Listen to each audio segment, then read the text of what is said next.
Tidak benar semua pasien yang datang dengan panas, batuk, beringus, sesak, keluhan pencernaan itu kita masukkan kategori COVID. Tidak. Tapi pada saat pasien itu memenuhi kriteria, maka kita PDP-kan.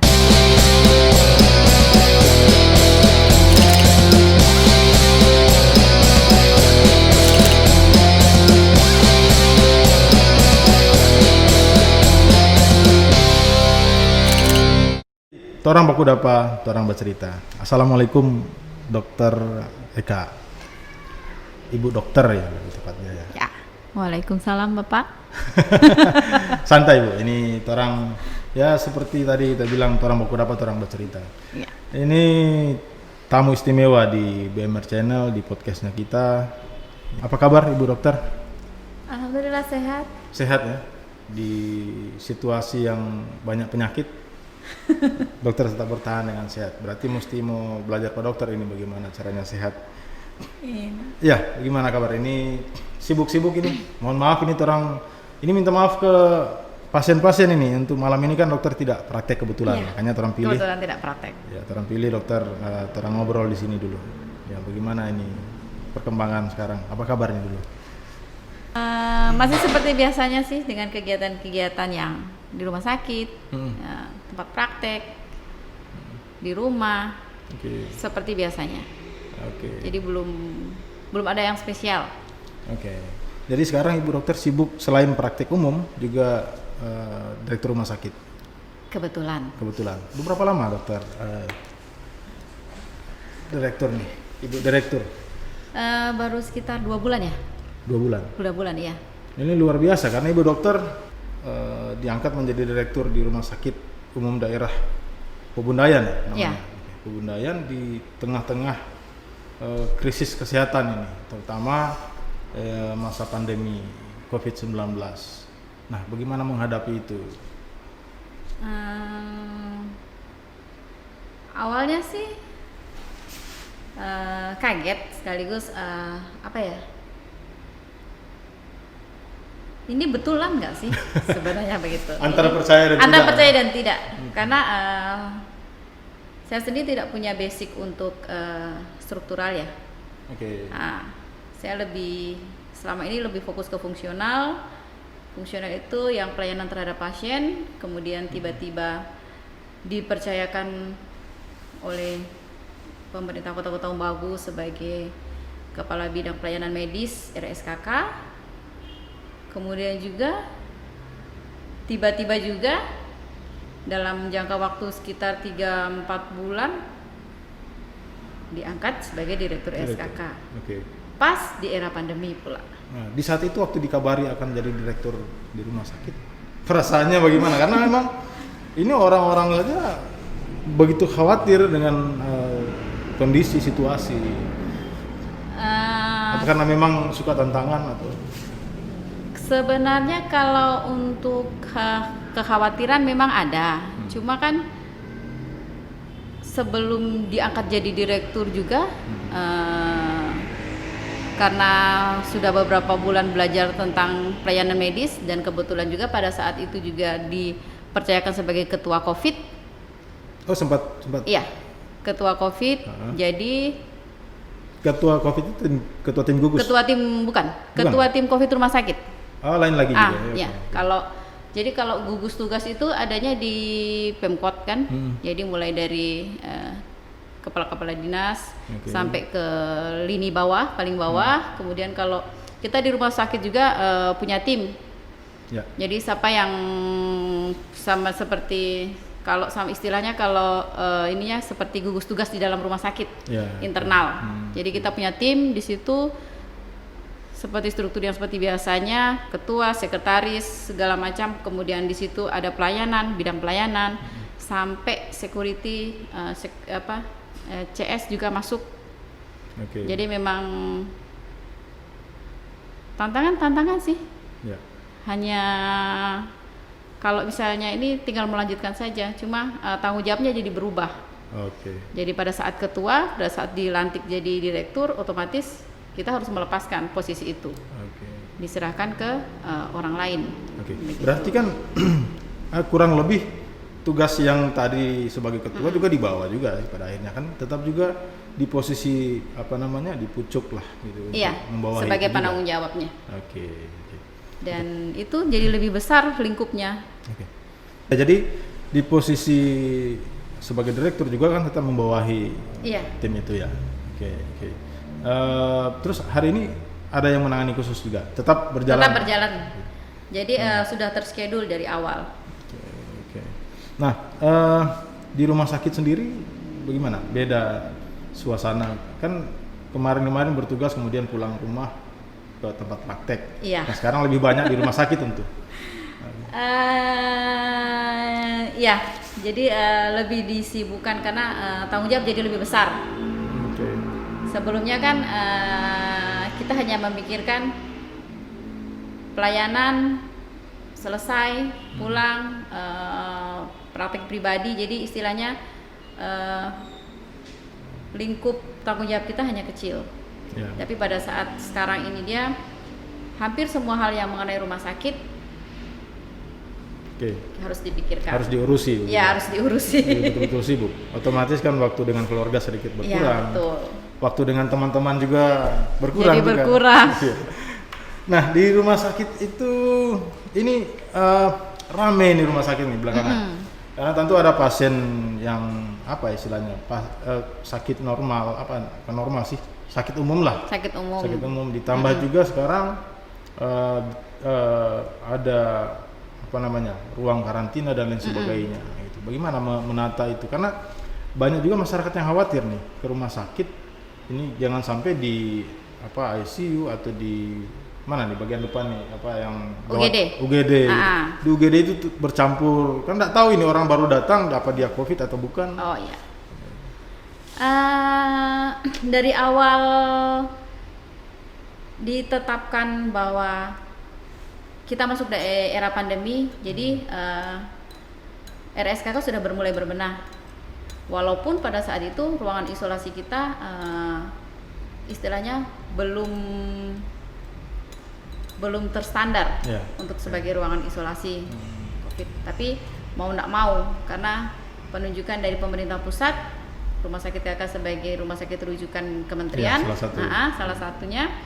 Jadi harus siap juga menghadapi itu ya. Dengan apapun, dengan sarana prasarana yang ada harus siap. Oke. Tapi kan rumah sakit KK siap memang ya. Siap. Gitu. Artinya bukan juga dengan terpaksa, tapi bahwa menghadapi ini ya dengan segala daya upaya tadi. Oke, luar biasa memang.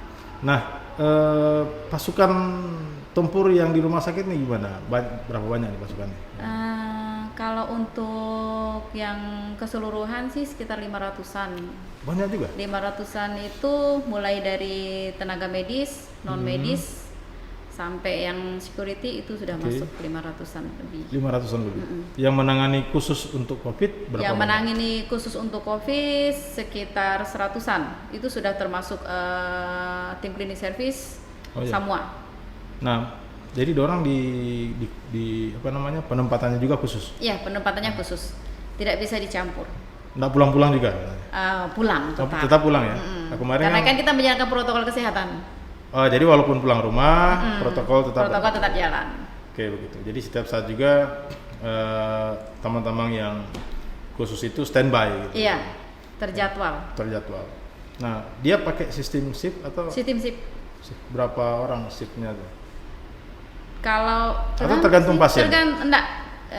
Jadi sistem shift itu dia tidak tergantung pasien sih. Jadi kalau di rumah sakit KK kan untuk yang ruangan isolasi itu dibedakan antara triase. Triase itu nanti yang memilah apakah ini pasien ke arah medik atau ke arah PDP. Gitu. Artinya ke arah medik itu penyakit umum? Penyakit umum. Tidak terindikasi ke arah COVID istilahnya. Jadi ada dua nanti ke umum, satu pasien yang terindikasi ke COVID. Baru nanti di situ kita juga punya ruangan isolasi dibedakan ada dua lagi. Ruangan isolasi untuk yang pasien yang sudah terkonfirmasi dengan ruangan isolasi yang itu sebenarnya masih tanda tanya. PDP dalam arti hasil swab belum keluar. Apakah dia memang positif atau swab negatif? Begitu. Oke, luar biasa. Ya, jadi sekarang pun ada berapa pasien sedang dirawat? Yang sedang dirawat untuk yang COVID ya? COVID. Untuk yang COVID yang terkonfirmasi yang dirawat di dalam itu sekitar 10 orang. 10 orang. 10 orang. Kalau untuk yang PDP 4. Okay. Nah, ada yang luar biasa dari rumah sakit Kebundayan nih. Hampir semua pasien yang dirawat sembuh. Ya, begitu. Kan bahkan sampai di Kota Mobagu sampai 0 angka COVID-nya kemarin yang positif. Oh iya, yang kemarin yang positif ya. Apa jurus-jurus rumah sakit nih? Karena orang jadi bertanya, ini penyakit belum ada obatnya, tapi kok di Kota Mobagu pihak rumah sakit dengan segala kerja kerasnya akhirnya mampu sembuh gitu.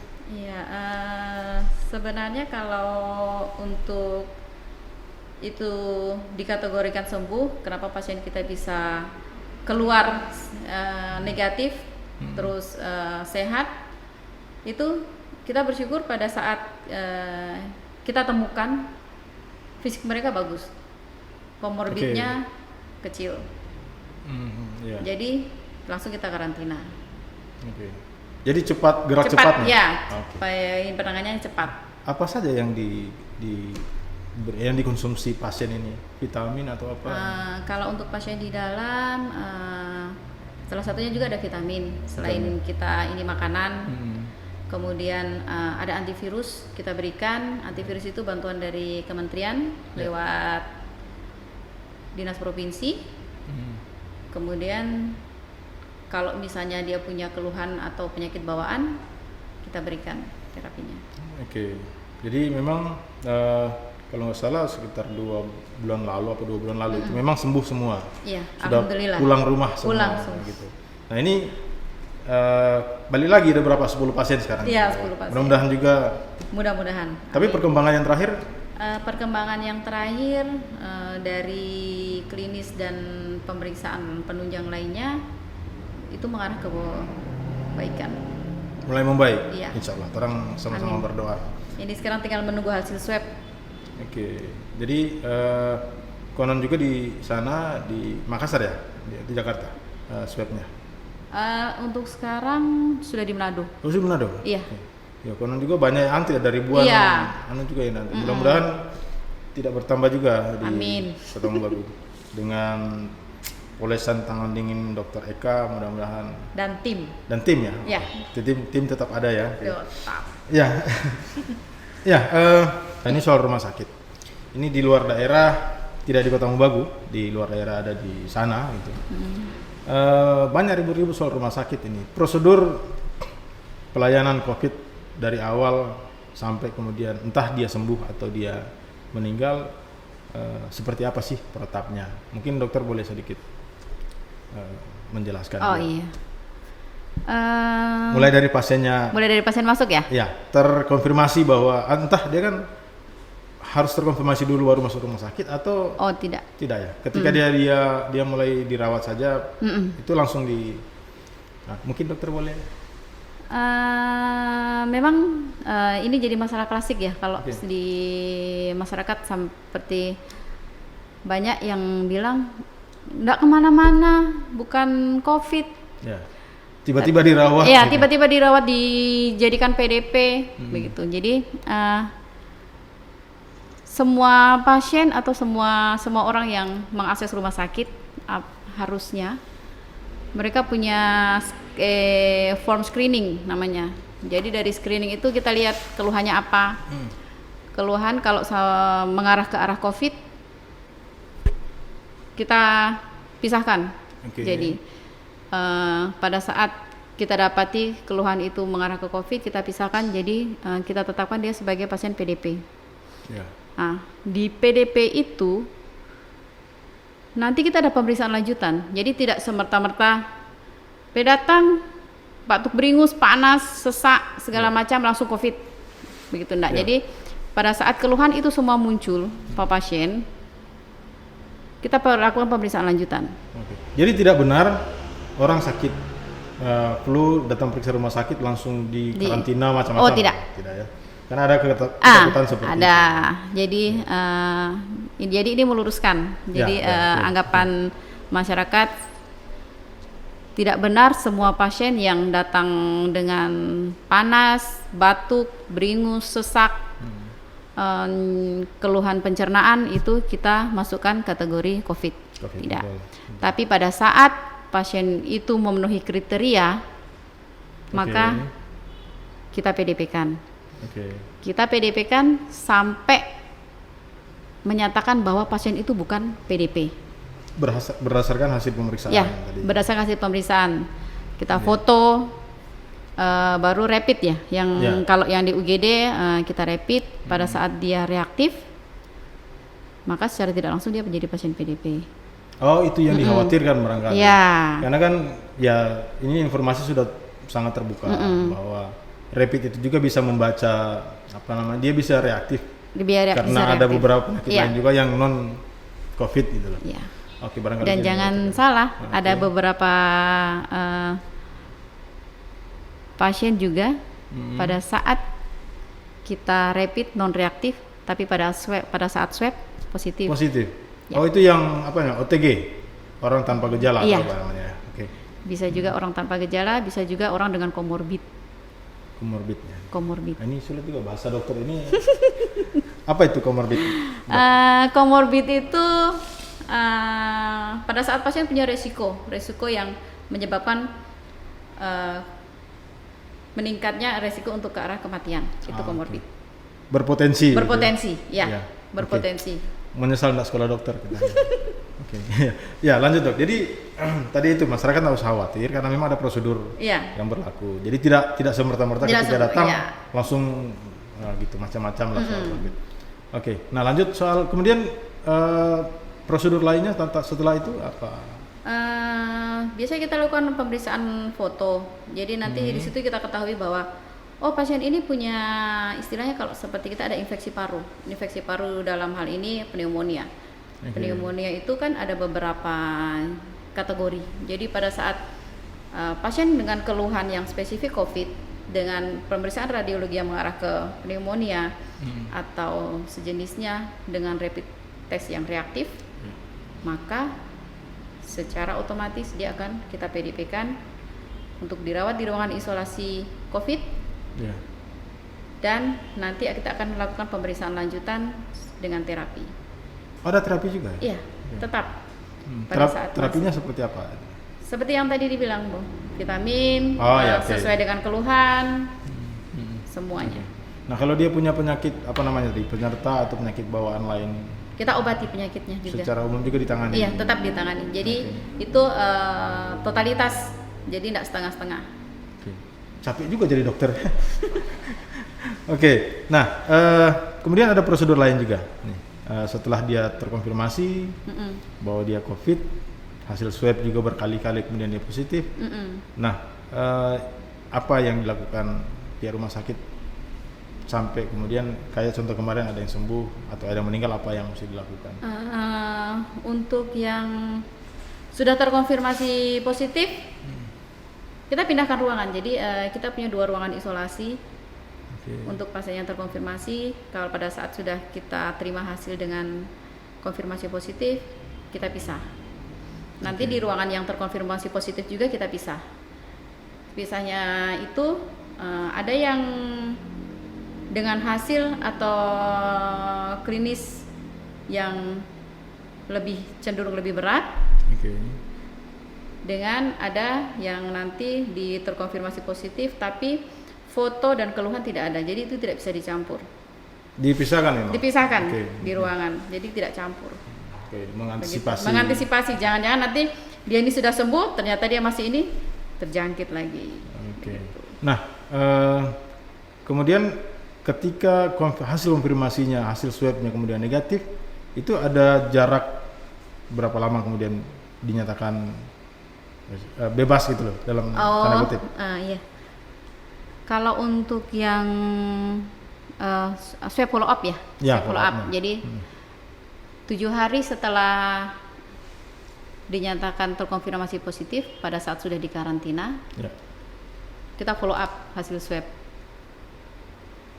Sambil menunggu hasil swab itu nanti kita lihat tunggu hasilnya apa. Pada saat dia hasil negatif 2 kali swab itu bisa kita keluarkan. Saat itu juga atau masih menunggu proses lain? Saat itu juga administrasi selesai, besok biasanya setelah diumumkan dari gugus tugas baru kita keluarkan. Gitu. Nah kalau kemudian dia meninggal misalnya? Kalau misalnya dia meninggal, mau nggak mau harus mengikuti protokol kesehatan. Mungkin sedikit cerita tentang protokol kematian nih, menangani pasien yang meninggal. Karena ini juga banyak isunya kemana-mana nih, informasi kemana-mana bahwa ada pasien yang meninggal kemudian penanganannya tidak layak misalnya. Ini isu saja dok. Tidak, di Kota Mambagu tidak terjadi. Aman. Amin. Jadi ada isu bahwa penanganan pasien tidak layak, kemudian dikuburkan sesuai protokol. Karena kan pemakaman pasien COVID itu hanya disaksikan oleh dokter yang ditugaskan atau petugas medis yang tugas khusus. Keluarga kan tidak boleh ikut, bahkan ikut terlibat di pemakaman itu. Atau orang-orang yang tidak diizinkan tidak boleh ikut gitu, untuk pemakaman. Nah, jadi yang tahu persis itu hanya pihak rumah sakit atau pihak petugas medis yang ditugaskan. Prosedurnya seperti apa sih yang berlaku? Bicara masalah prosedur pasien meninggal ya. Kalau untuk yang muslim pengurusan jenazah tetap mengikuti yang fardu kifayah, tapi memang tidak seperti pada saat kita mengurusi pasien non COVID. Jadi semua tenaga dengan APD. Kita juga pada saat pengurusan jenazah itu sesuai dengan MUI, edaran dari MUI. Tapi memang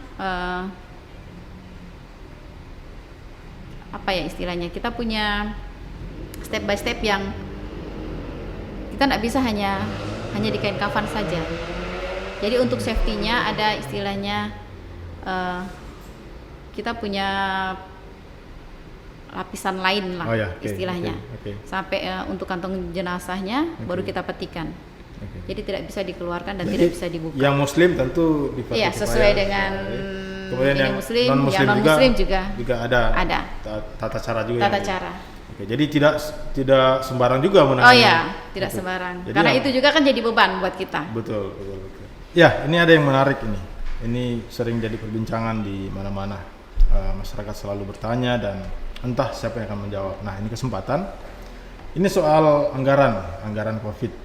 Ini banyak berbunyi di sana begini, di sana begini. Ya.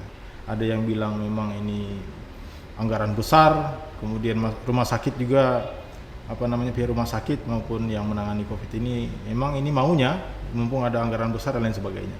Nah, kalau di rumah sakit sendiri seperti apa?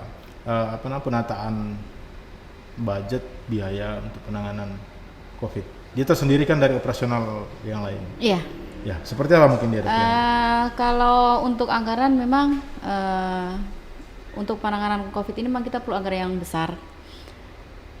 Contohnya saja APD ya. Nah, alat pelindung diri. Biasanya kalau sampai dengan untuk yang area normal, orang bilang, jadi penggunaan APD itu ada level 1, level 2, level 3. Oh, ada tingkatan? Iya, ada tingkatan. Pada saat di luar pandemi, kita menggunakan APD level 1. Level 2 itu untuk ruangan-ruangan yang memang kita perlu, seperti ruangan operasi, ruangan isolasi. Tapi pada saat kita masuk di area pandemi, mau nggak mau dan siap nggak siap, kita harus menyediakan untuk keamanan tenaga kesehatan kita di rumah sakit. Dari mulai alur awal, dari mulai triase medik sampai dia untuk yang isolasi, ruangan isolasi, IGD medik, ruangan terkonfirmasi positif, ruangan pelayanan lainnya, ruangan OK, itu pemakaian APD sekarang diperketat untuk menjaga jangan sampai ada istilahnya nakes yang tepar kalau bahasa sini bilang. Ya. Karena kalau sama dengan sampai nakes semua tepar, siapa lagi yang artinya mengganti? Harus siap. Betul. Gitu. Untuk yang kenapa anggarannya sampai kabarnya sampai miliar. pemakaian APD untuk ruangan isolasi itu cover all yang hazmat. Yang hazmat itu dia sekali pakai. Habis pakai buang gitu. Habis pakai buang. Satu shift. Oke. Satu shift. Jadi dalam satu shift itu misalnya ada 2 atau 3 orang. Bayangkan 3 kali hazmat, di luar masker double N95 dan masker bedah, belum sarung tangan itu kita double. Kemudian Google, kita pakai kacamata Google, face shield, sepatu dan segala macam itu. Yang bisa di reuse itu item tertentu, tapi pada saat item-item seperti yang cover all atau hazmat, masker itu single use. Makanya ini yang sering terjadi, kekurangan APD di rumah sakit. Bahkan ada yang terpaksa harus menggunakan jas hujan, misalnya seperti itu. Yang awal-awalnya. Karena memang kita kan tahu semua bahwa pandemi ini bukan hanya di Indonesia, bukan hanya di Kota Bagu, seluruh dunia mau harus menggunakan itu. Jadi dan barang itu jadi barang langka awalnya. Jadi mau diminta pun ke Cina, ke Amerika, di sana juga pakai. Di sana juga pakai. Jadi mereka juga mementingkan keselamatan mereka. Jadi kita semua berusaha. Jadi jangan sampai kita terus sampai pertama itu kan sampai ada yang pakai jas hujan segala macam kan, yang itu untuk meminimalisir kontak begitu. Jadi kembali ke soal anggaran tadi. Secara ini pos-pos anggaran yang sudah diplot untuk rumah sakit. Ini apa-apa saja selain APD tadi kan, ke pasien juga tentu penanganannya ada kayak tadi harus diberi vitamin dan sebagainya. Itu diklaim ya, di rumah sakit akan mengklaim itu kemudian, atau memang sudah ada deposit lah ke rumah sakit ini anggaran, atau belum ada di. Kalau untuk itu rumah sakit sebenarnya tinggal tinggal melaksanakan sih. Jadi apa saja sih yang kita perlukan, dan itu kita gunakan ada APBD ya. Kalau yang kita daerah kita APBD itu semuanya sudah di anggaran yang ke rumah sakit itu semua sudah mulai dari APD sampai obat-obatan, sampai fasilitas yang lain, untuk yang fasilitas foto segala macam. Untuk yang lain itu sudah disediakan anggarannya. Gitu. Nah, ini kita bungkus kayaknya. Sejauh ini sudah berapa banyak kira-kira anggaran yang dihabiskan? Ini kurang lebih berapa bulan Berapa bulan ya kita? Dari mulai Maret ya, Maret, April, Mei, Juni, 4 bulan. Sekitar 4 bulan. Berapa ya? Banyak sih. Banyak ya. Sampai kita juga nggak terlalu terlalu detail. Cuma yang pasti banyak, sampai kita memfasilitasi untuk yang pengadaan rapid sendiri untuk pasien-pasien, karena memang bantuan dari kementerian itu terbatas. Jadi mau nggak mau kita juga buat pengadaan untuk itu. Ini ada satu juga. Ada 2 nih kemungkinan, pasiennya sembuh atau pasiennya karena memang sudah tidak bisa tertolong ya pasti meninggal. Nah, dua-duanya ini kira-kira sampai ke situ nggak anggarannya? Karena kan di daerah lain juga disebutkan bahwa ini ada yang ada yang sembuh, pulang dikasih uang jalan. Kemudian yang meninggal juga ada pembayaran untuk entah untuk prosedur pemakaman dan lain sebagainya. Mungkin dokter bisa sedikit. Kalau untuk ke pasien, anggaran untuk ke pasien pribadi itu sepertinya tidak ada ya. Tidak ada ya. Jadi kalau pada saat kita nyatakan sembuh, lanjutannya hanya edukasi ke pasien bahwa harus tambah isolasi 14 hari begitu. Tapi kalau untuk uang jalan atau uang transport tidak ada seperti itu. Kecuali yang meninggal untuk prosesi pemakaman dan sebagainya, tentu itu masih di bawah tanggungan rumah sakit. Kalau untuk prosesi pemakaman sampai ini itu masih jadi tanggung jawab rumah sakit. Luar biasa. Jadi soal anggaran itu barangkali ini lebih banyak yang salah paham, gagal paham tentang anggaran, karena ini kan muncul cerita di mana-mana bahwa ini karena rumah sakit ini maunya ini begitu karena ada anggaran besar dan lain sebagainya, seolah-olah bahwa ini dimanfaatkan. Nah, ini kita kan dapat sedikit kejelasan, ada pencerahan lah, gitu. Sebenarnya kalau disuruh memilih, kita tenaga kesehatan maunya juga bisa work from home ya. Maunya begitu? Maunya, maunya. Kalau misalnya kita bisa memilih, kita bisa memilih, karena kita juga punya keluarga, kita juga ada kekhawatiran.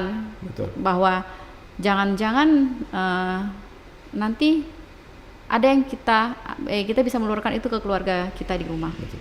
Begitu. Jadi bukan seperti anggapan orang yang beredar tuh bahwa maunya kita begitu. Makanya kemarin itu sampai ada berapa hari yang kita kosong, pasien yang terkonfirmasi ruangan kosong itu, kita sangat bersyukur bahwa di situ kita diberi waktu untuk beristirahat dalam tanda kutip, tetap bertugas. Tapi setidaknya kita sudah tidak memakai hazmat.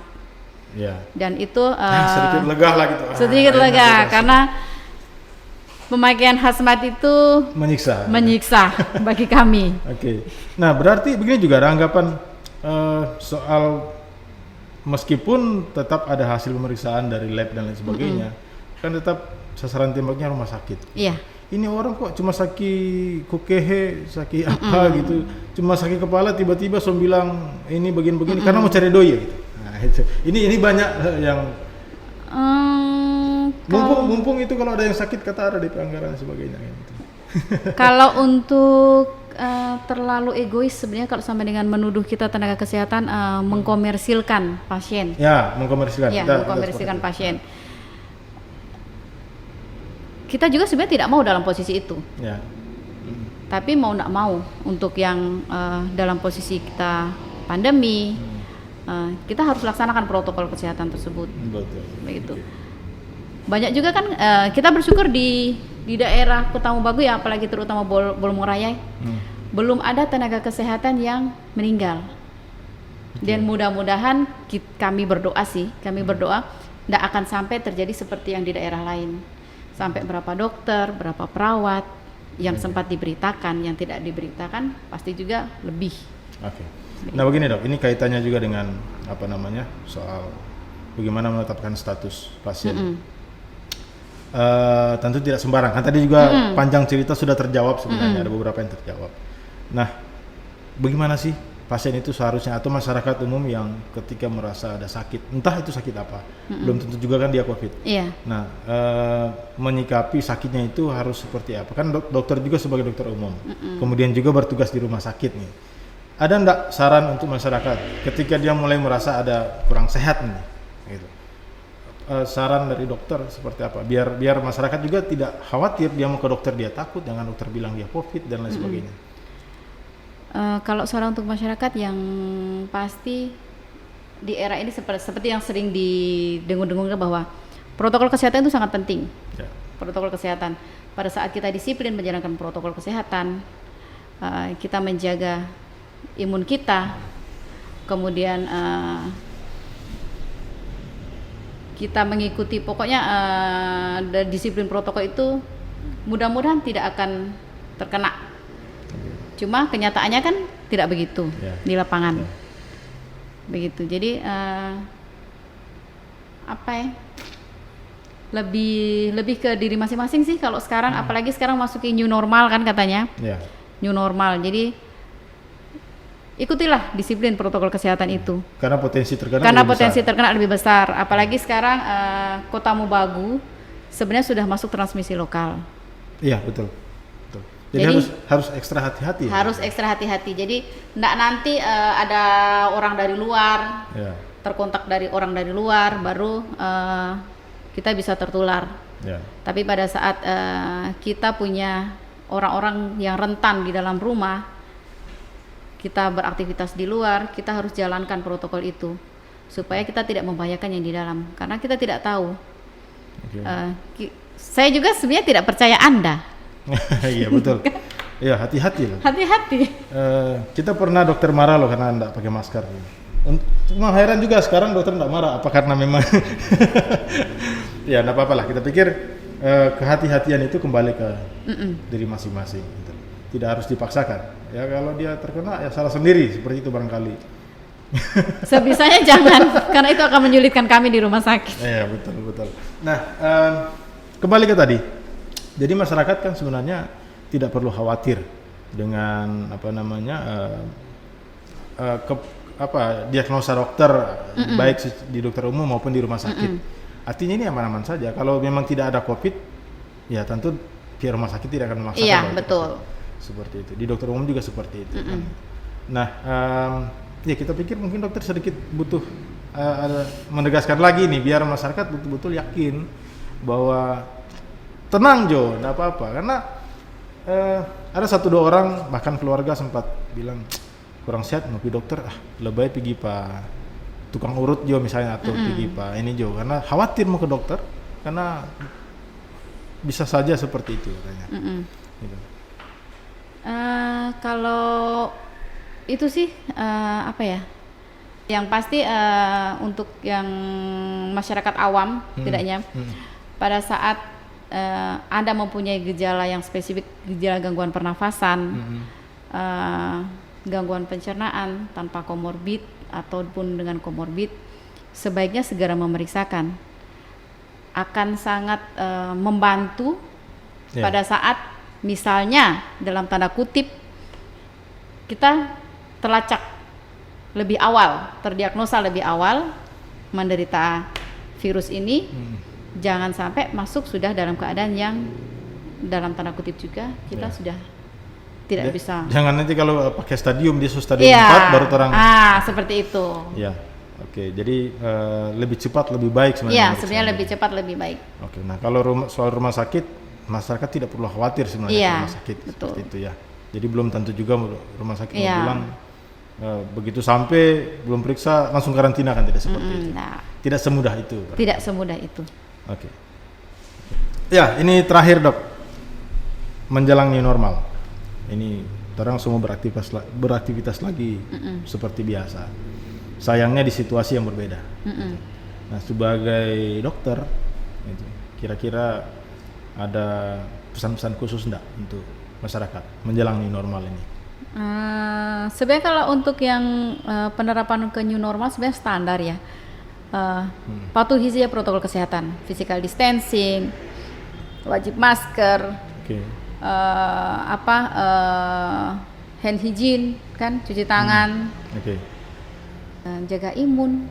Ya, pokoknya jaga kesehatan lah. Pokoknya jaga kesehatan lah dengan ditambah tadi segala macam yang biasanya kita tidak pakai masker harus pakai masker. Yang biasanya kita ngobrol dengan jarak di bawah 1 meter, istilahnya dempet-dempetan atau segala macam. Sekarang kita mulai menjaga jarak untuk menghindari penyakitan yang lebih cepat. Jadi membiasakan diri di sesuatu yang baru. Iya, membiasakan diri dengan sesuatu yang baru. New normal ini kan keterbatasan yang menjadi standar. Jadi standar baru nih. Jadi itu yang masukan. Oke, Dok. Thank you very much. Ada istilah enggak? Salam sehat atau apa ya sekarang? Salam sehat ya? Salam sehat. Atau salam new normal? Salam cuci tangan. Gitu. Oke, jangan lupa pakai masker, jangan lupa cuci tangan, dan tetap mencari, begitu kan? Jaga jarak. Jaga jarak. Ya, jaga jarak penting sekarang ini. Makasih banyak Dok atas waktunya dan sampai jumpa. Sampai jumpa.